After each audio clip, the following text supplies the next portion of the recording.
Untuk urutan pertama, Saudara Haji Faris Abidin akan menyampaikan pendapat akhir fraksi Partai Keadilan Sejahtera. Waktu dan tempat kami persilakan.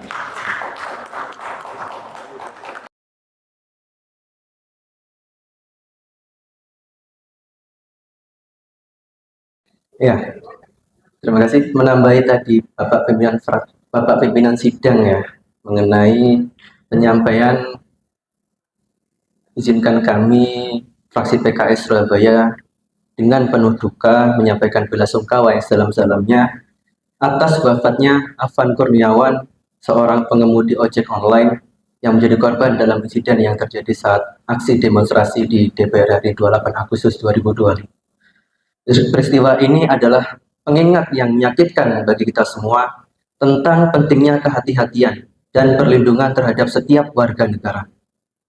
Semoga keluarga yang ditinggalkan diberikan ketabahan dan kekuatan dalam menghadapi cobaan berat ini.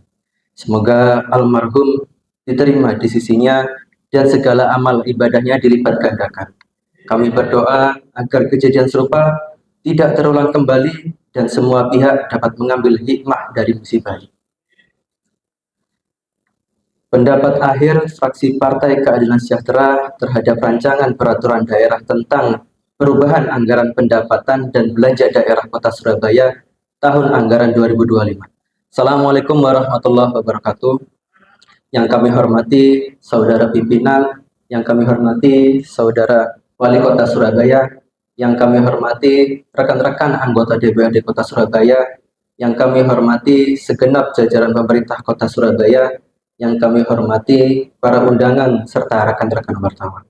Segala puji bagi Allah Rabbul Alamin, Tuhan yang Maha Kuasa. Salawat serta salam semoga senantiasa tercurah kepada junjungan kita Nabi besar Muhammad SAW, keluarga, sahabat, serta pengikutnya yang istiqomah hingga akhir zaman.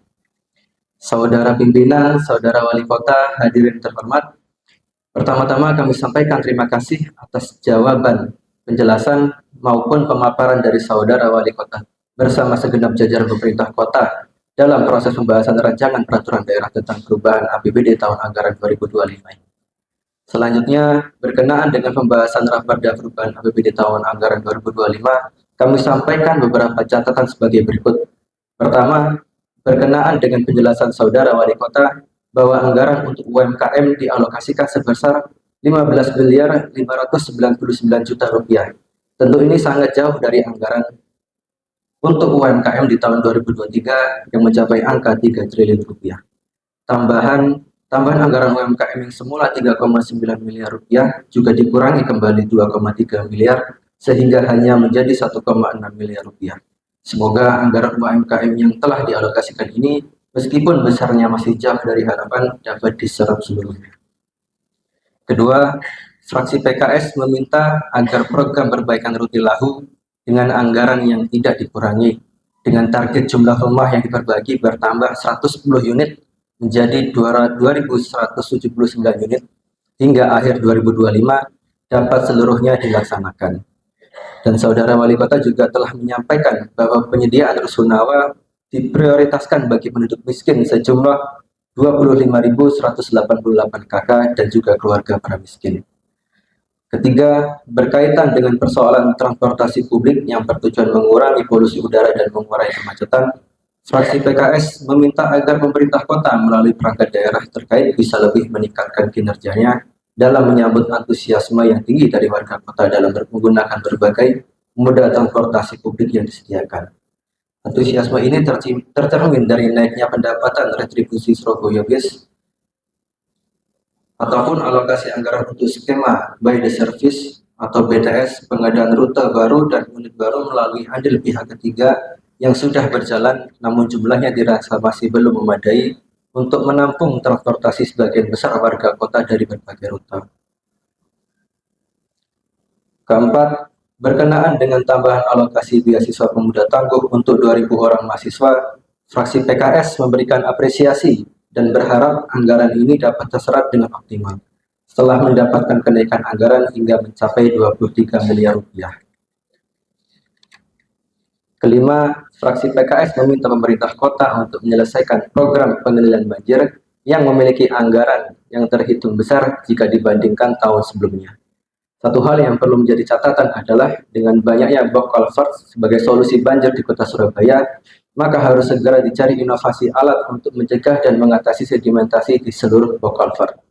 Keenam, berkaitan dengan pembangunan jalan di kota Surabaya, baik itu sebagai upaya penguatan geliat ekonomi maupun sebagai upaya solusi kemacetan, fraksi PKS mencatat penganggaran sebesar 659 miliar rupiah, berkurang dari APBD Murni 2025 sebesar 711 miliar rupiah.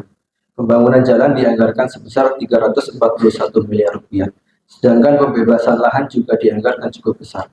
Total anggaran yang besar untuk jalan kota Surabaya tidak disertai serapan yang tinggi pada perangkat daerah terkait. Ini tentu patut menjadi perhatian. Ketujuh, berkaitan dengan tambahan jumlah kader Surabaya Hebat, fraksi PKS meminta agar penambahan jumlah KSH dapat disesuaikan dengan kebutuhan di lapangan. Optimalisasi fungsi KSH harus terus dilakukan, monitoring dan evaluasi agar keberadaannya benar-benar membantu warga dan membantu pencapaian program pemerintah kota. Kedelapan, berkenaan dengan anggaran di kecamatan dan kelurahan, fraksi PKS meminta agar pelayanan masyarakat di tingkat kelurahan dan kecamatan dapat ditingkatkan kualitasnya. Kesembilan, terkait rendahnya capaian pendapatan transfer DAK non-fisik yang mencapai 25 miliar rupiah dari target 753 miliar rupiah atau baru 3,42%, fraksi PKS meminta pemerintah kota ke depan dapat lebih cermat dalam menyusun rencana pendapatan transfer, baik yang bersumber dari dana insentif fiskal, dana bagi hasil, dana alokasi umum, maupun dana alokasi khusus. Kesepuluh, berkenaan dengan tambahan biaya carryover untuk BPJS Kesehatan senilai 73,7 miliar rupiah, fraksi PKS meminta agar hal ini diimbangi dengan peningkatan layanan masyarakat terhadap kesehatan sehingga penanganan warga yang sakit dapat dilaksanakan secara lebih cermat dan cepat, serta mengurangi angka kesakitan secara bertahap. Saudara pimpinan, saudara wali kota, hadirin berbahagia, dengan mengucapkan Bismillahirrahmanirrahim terhadap rancangan peraturan daerah kota Surabaya tentang perubahan anggaran pendapatan dan belanja daerah tahun anggaran 2025, fraksi PKS menyatakan dapat menerima dengan catatan-catatan sebagaimana yang disampaikan di atas. Sebelum itu, izinkan kami menutup dengan pantun. Onde-onde ketan enak dimakan, jajanan lebaran segera dihabiskan. APBD perubahan telah disahkan, pembangunan kesejahteraan segera dilanjutkan.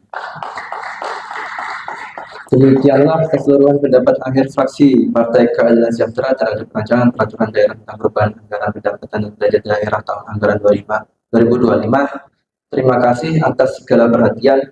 Wabillahi taufiq wal hidayah. Wassalamualaikum warahmatullahi wabarakatuh. Surabaya, 29 Agustus 2025, fraksi Partai Keadilan Sejahtera DPRD Kota Surabaya, Baris Abidin SPI, juru bicara Cahyo Sisa Utomo, SDMH Ketua.